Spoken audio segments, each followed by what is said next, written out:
Nous lisons au nom de Jésus-Christ. Amen. Lorsque l'Éternel fit monter Élie au ciel dans un tourbillon, Élie partait de Gilgal. Si c'est ta Bible, tu soulignes Gilgal. Avec Élisée. Élie dit à Élisée, reste ici, je t'ai pris, car l'Éternel m'envoie jusqu'à Bethel. Élisée répondit, l'Éternel est vivant et ton âme est vivante, je ne te quitterai point. Et ils descendirent à Bethel.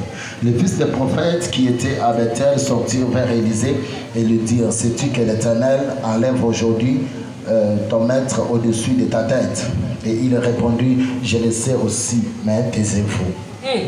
Élie lui dit, Élisée, reste ici, je t'ai pris, car l'Éternel m'envoie à Jéricho. Il répondit, l'Éternel est vivant et ton âme est vivante, je ne te quitterai point. Et ils arrivèrent à Jéricho.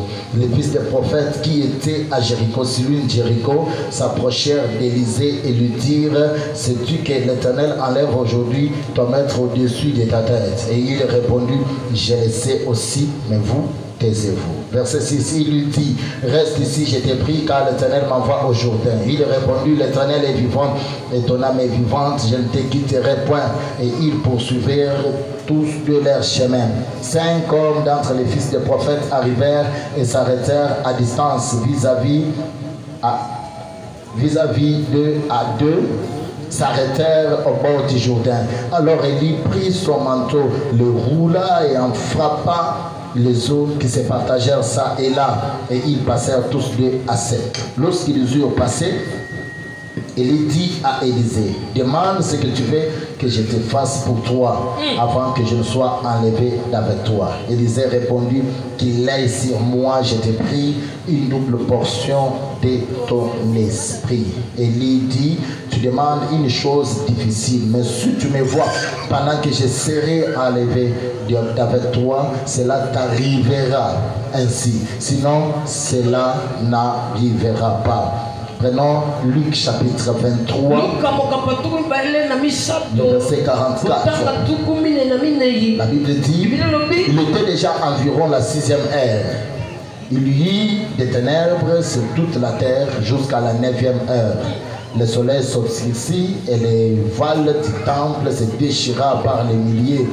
Jésus s'écria d'une voix forte, Père, j'ai remis mon esprit entre tes mains. Et en disant ces paroles, il expira. Les centeniers voyant ce qui était arrivé, glorifia Dieu et dit, certainement, cet homme était juste. Sois béni le Dieu qui nous rend juste, le Dieu qui nous témoigne, le Dieu qui nous fait grâce. Sois élevé, toi le maître des temps et des circonstances. Merci pour la grâce que tu nous feras ce matin. Merci pour la délivrance. Merci pour le miracle. Merci pour des choses merveilleuses qui doivent se manifester pendant ces instants de la parole. Je voudrais que l'ange de l'écoute, l'ange de puissance, l'ange de force soit manifeste encore une fois ce matin et que nous vivons la glorification du Fils de l'homme et que seul le maître des temps et des circonstances puisse prendre le contrôle de tout. Au nom de Christ Jésus, nous disons Amen. Amen. Est-ce que tu peux acclamer très bien pour le roi de roi? Que la grâce de mon Dieu soit ton partage.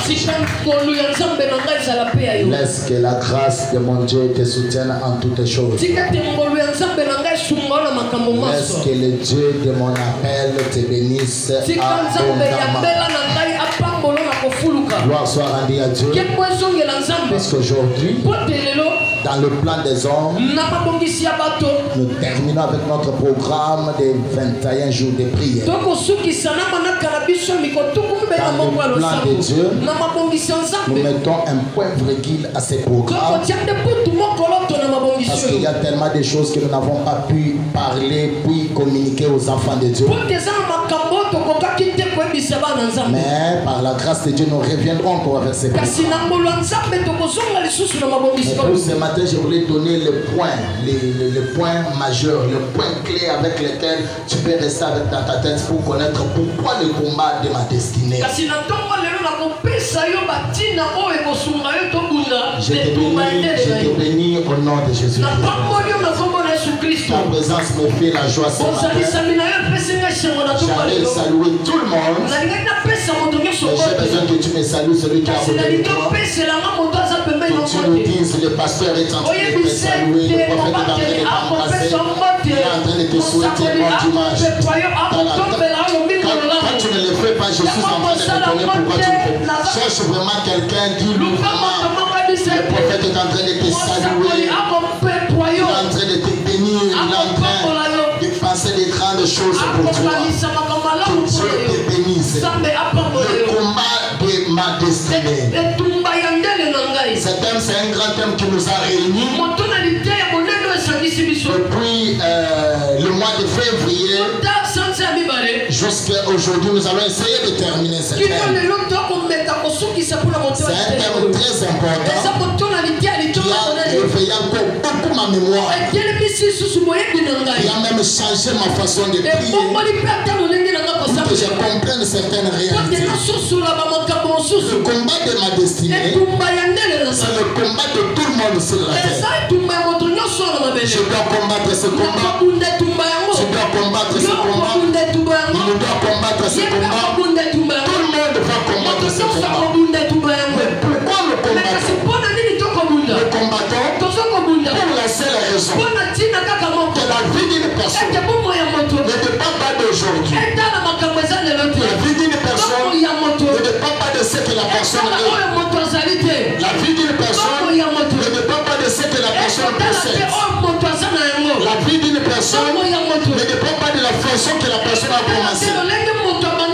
La vie d'une personne ne dépend pas des conditions que la personne vit.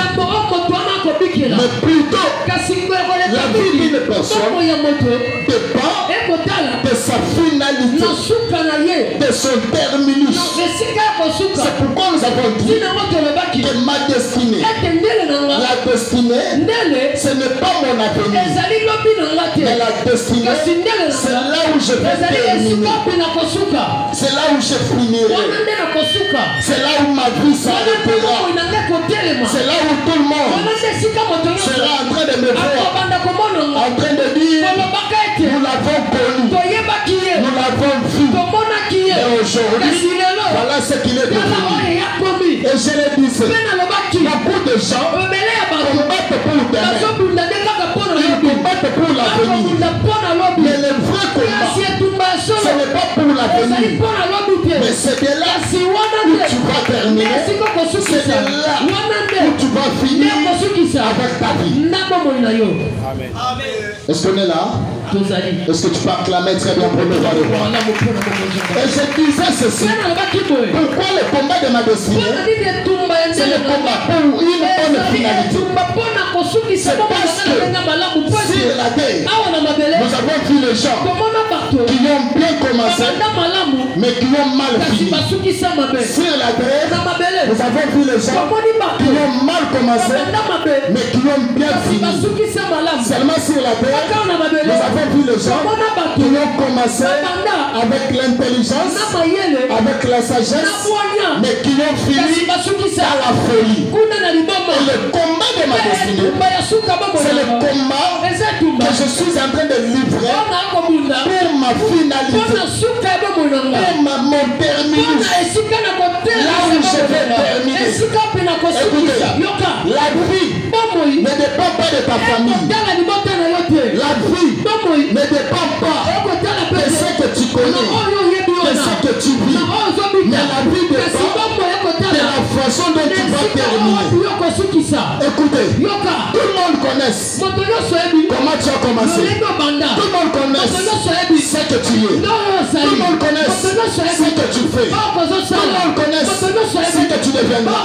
Mais le terminus, il n'y a personne qui le connaît si ce n'est que Dieu qui t'a créé, qui m'a créé et qui t'a donné sa main notre destin. C'est pourquoi j'ai dit ceci. Le combat de ma destinée roule dans 4 phases. La première phase, c'est le combat contre moi-même. Parce que moi-même, je dois bien gérer mon avenir. Je dois bien gérer mon terminus. Il y a des gens, eux-mêmes, ils ont détruit leur destinée. Il y a des gens, eux-mêmes, ils sont habillés, eux-mêmes, ils n'ont pas pu garder, sécuriser, protéger la destinée. Je suis venu dire à quelqu'un, avant de combattre le diable, avant d'attaquer Satan, avant d'attaquer le combat dans ta famille, la première personne, le premier démon qu'il faut combattre, c'est toi-même. Quelqu'un peut dire amen.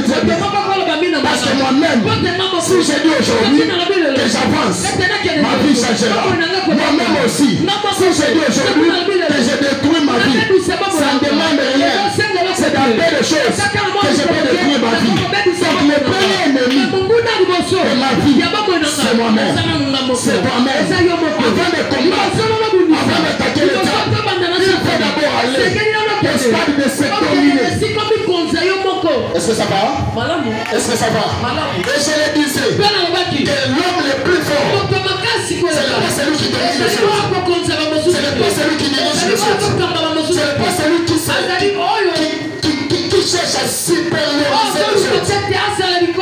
Mais l'homme le plus fort, c'est celui qui se domine. C'est celui qui est capable de se dominer, de se briser lui-même. Lorsque tout est pris toi-même, le diable ne te verra pas. Parce que la vie d'une personne, avant de dépendre au diable, ça dépend d'abord de toi-même. Jésus pouvait dire, je sais que le prince de ce monde, il arrive. Et une chose, rien de lui n'est en moi. C'est-à-dire, lorsque j'ai l'assurance que en moi, il est du diable, n'est en moi, je le crois aussi que je peux vaincre le diable, je peux vaincre Satan, je peux vaincre le combat de ma famille, et je peux sortir vainqueur. Pourquoi? Parce que rien du diable n'est en moi. Est-ce que tu peux acclamer Dieu pour le roi de roi? Et la deuxième phrase, je disais le combat de ma destinée, c'est le combat contre mon entourage. Les gens veulent tout t'accompagner. Les gens veulent tout t'accompagner. Ton fiancé, ta fiancée, ta femme, ton mari, tes enfants, ils peuvent devenir les gens qui doivent te combattre et qui t'empêchent de pas vivre la grande destinée. Lorsque tu gères, tu contrôles ton entourage, ta vie sera meilleure et ta destinée sera heureuse. Comme cela, je prophétise que mon Dieu puisse te donner les gens qui vont t'aider à avancer, les gens qui vont t'aider à faire de grandes choses, les gens qui vont t'aider à se propulser à aller de l'avant. Mais toute personne qui t'empêche de parler dans ta destinée, que tu les chasses devant le toi. Si tu les donnes la main derrière, que tu chasses ces personnes et qui te donnent la victoire. Nous avons parlé, nous avons dit ceci. Le combat de ma destinée, ce n'est pas la promesse. Quelqu'un peut dire amen très bien. La destinée, ce n'est pas la promesse. La promesse, c'est autre chose. Mais la destinée aussi, c'est autre chose. Nous avons les gens qui ont reçu des promesses, mais leur destinée était fâcheuse, n'avait pas de sens, n'avait pas de force. Nous avons pris le père de Moïse, qui était un prophète de Dieu. La Bible dit que tous les prophètes qui ont existé, Moïse n'était pas pareil. Pourquoi? Parce qu'à d'autres prophètes, tu pouvais parler. Ils pouvaient parler par des visions, par des rêves. Mais à Moïse, je parlais par face à face. Moïse, il pouvait parler. Je n'ai jamais parlé avec eux comme ça. Mais ce qui m'intéresse, avec tout ça, les éloges que Dieu a donné à Moïse, le cadavre de Moïse a été contesté. Jusqu'à présent, on ne connaît pas si c'est au ciel, ou c'est sur la terre, ou c'est suspendu quelque part. Parce que Michael a livré la guerre avec l'âge de prince, en prenant des cadavres d'un grand prophète. Il pouvait faire de grandes choses. origine lui a empêché de ne pas céder. Je propose ce droit. Quand ce travail termine, il n'y a aucune puissance. La personne n'est pas là. Je dis il n'y a aucune puissance des origines qui vont t'empêcher de ne pas aller dans ta destinée. Si tu me donnes la main de très bien, à partir de ce matin, où est lié de tes origines seront coupées au nom de Jésus. La deuxième chose qui l'a empêché de ne pas évoluer. Écoutez mes frères, pour connaître une maladie, il faut examiner le sang. Pour connaître que la maladie est là, on ne regarde pas, mais on examine. C'est-à-dire la pauvreté, les célibats, les divorces, les complications. Tout, ce n'est pas dans l'apparence, mais c'est dans le sang.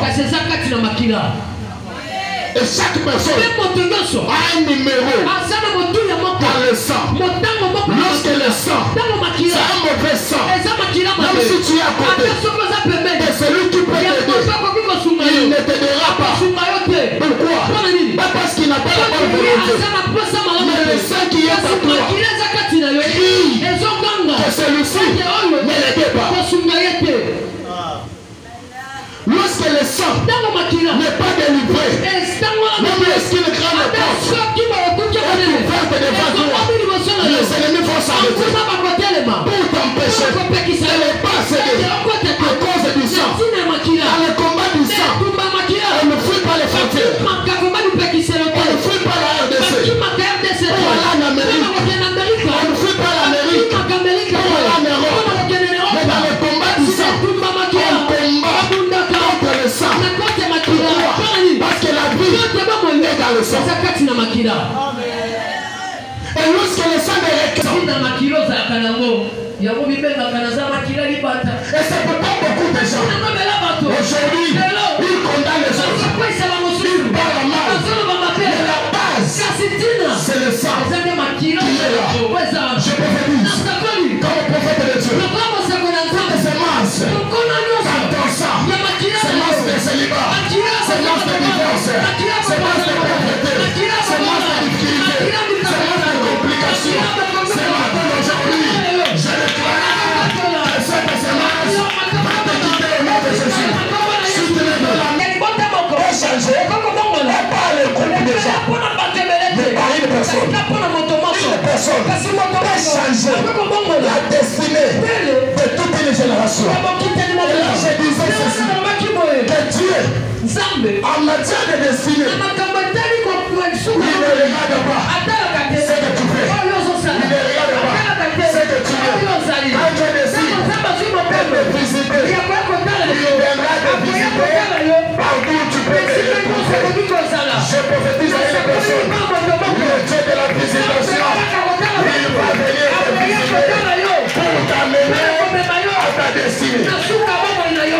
Et nous avons dit ceci, que Dieu, pour préparer, pour formuler, pour réparer la destinée, Dieu se cherche toujours une personne.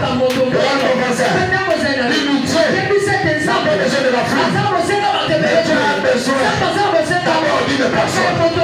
Tu n'as pas dit cette belle vie, et cette belle vie ça. L'unité a d'abord besoin d'une personne pour délivrer la RDC. Dieu n'a pas besoin d'un parti politique. Dieu n'a pas besoin d'un groupe de pression. Mais Dieu a besoin d'une personne. Même pour ta famille. Dieu n'a pas besoin de toute ta famille. La personne est encore en route. Mais pour ta famille, Dieu n'a pas besoin de toute ta famille. Mais pour ta famille, Dieu a besoin seulement de cette personne. S'il est là, il dit s'il n'est pas là, il dit que dans sa famille, on suscite une autre personne. Écoutez mes frères, et quand Dieu regarde que dans cette famille, il y a une grande destinée, Dieu se cherche une base. C'est cela Josué chapitre 2. Nous allons rencontrer l'histoire de Rahab, la prostituée. Rahab, c'était une prostituée. Connue dans tout le ville. C'était une prostituée. Josué se décide d'envoyer les espions pour aller explorer la ville.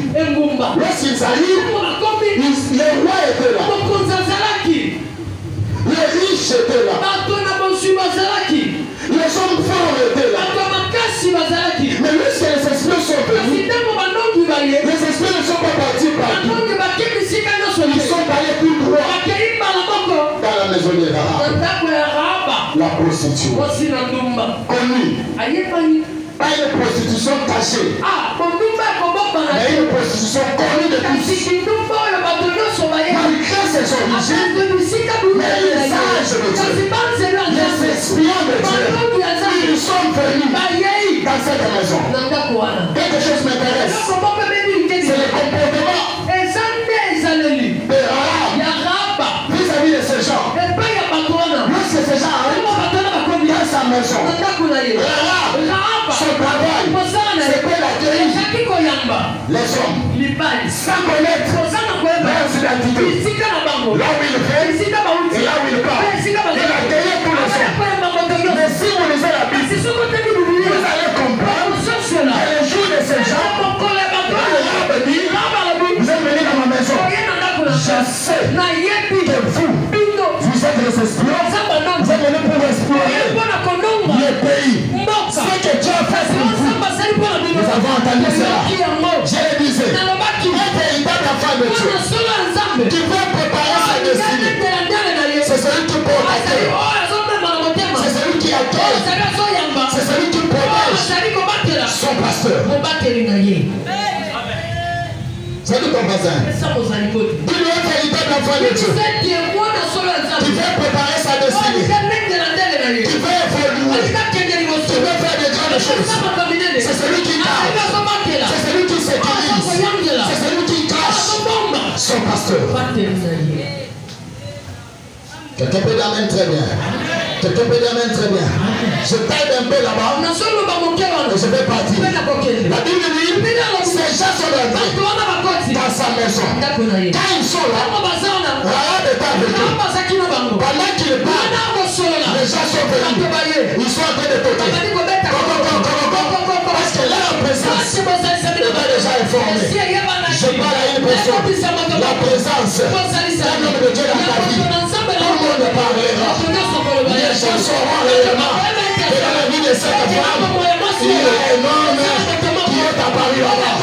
Si tu es dans la main de ta mère, que le Dieu qui travaille avec moi, que la grâce de Dieu sur moi, que ce soit ton partage dans tes affaires. Les gens toquent. Pendant que les gens toquent, Rahab dit, venez, je ne peux pas vous exposer. Je vais vous cacher dans les toits. Mais j'irai moi, que quand vous reviendrez, moi, je serai sauvé. Ma mère sera sauvée. Mon père sera sauvé. Mes soeurs aussi seront sauvées. Mes frères seront sauvés. J'irai moi. Je vais scandaliser une personne. Ta délivrance va influencer toute ta famille. J'ai dit ta délivrance va scandaliser, va influencer toute ta famille. Attends, je vais t'expliquer. Une famille ou aucune fête de mariage n'a jamais été organisée. Le jour que la fête de mariage s'organise dans cette famille, on en parlera. J'ai dit on en parlera partout. Et à partir de là, il y a de grandes ouvertures. Une famille, on n'a jamais acheté une parcelle. Le jour qu'on achète cette parcelle-là, il y a des choses qui seront dites partout. Laisse-moi prophétiser. À partir de ce matin, tu seras la personne qui va amener la délivrance à ta famille. Si tu dis amen, la délivrance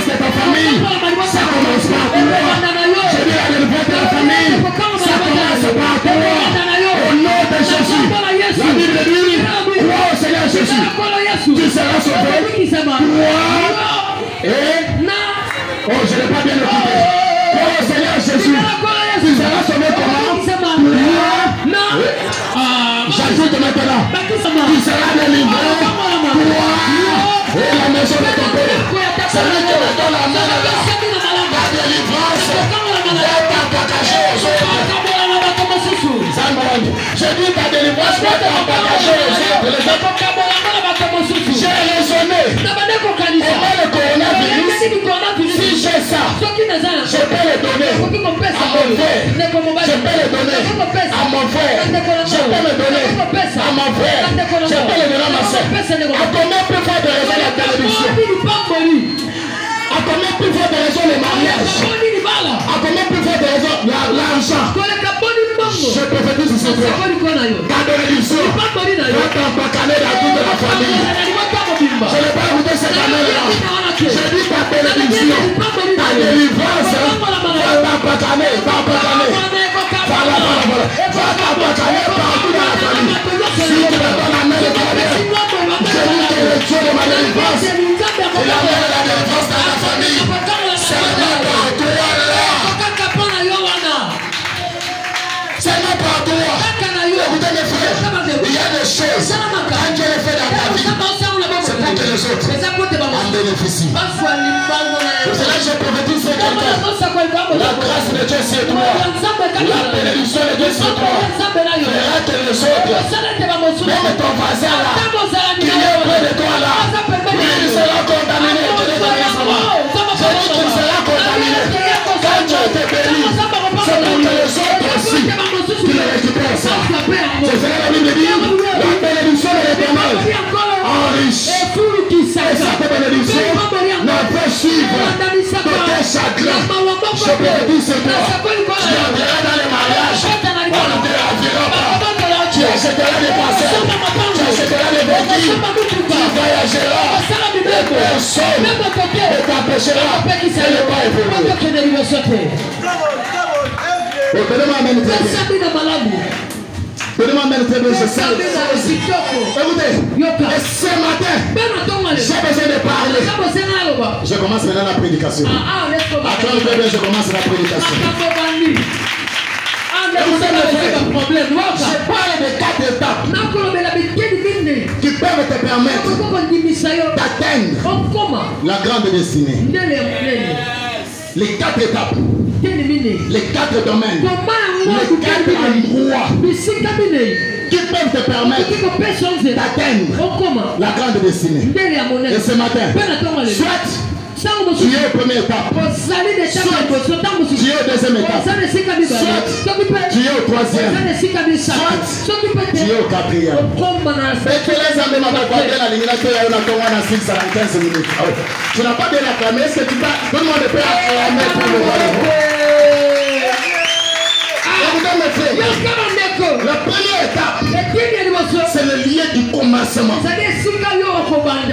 Le Gilgal. Chaque personne a un début. Chaque personne a un commencement. Celui qui n'a pas l'histoire ne vit pas. Mais celui qui a l'histoire, il vit chaque jour. Je répète, celui qui n'a pas l'histoire ne vit pas. Mais celui qui a l'histoire, il vit chaque jour. Parce que chaque jour qui passe, il écrit une histoire. Même ce matin, tu es en train d'écrire une histoire. Pourquoi? Parce que tu es dans le commencement.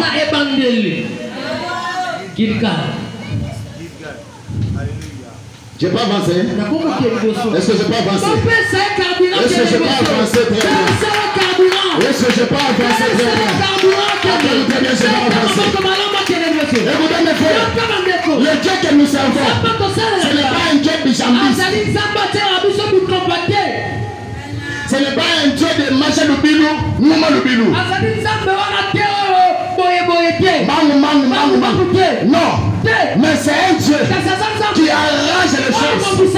Il commence à A, il termine à Z. Il commence à 1,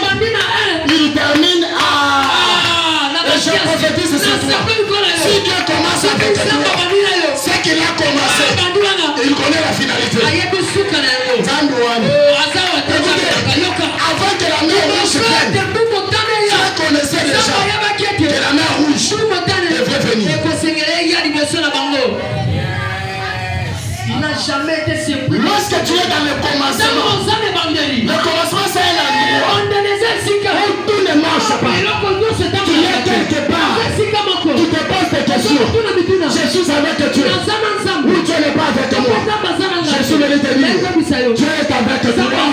Mais tu es au commencement.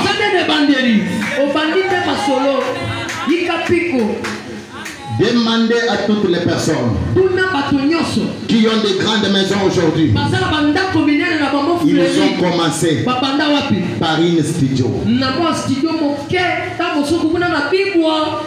Ma première studio de ville de Kinshasa était comme mon bureau là.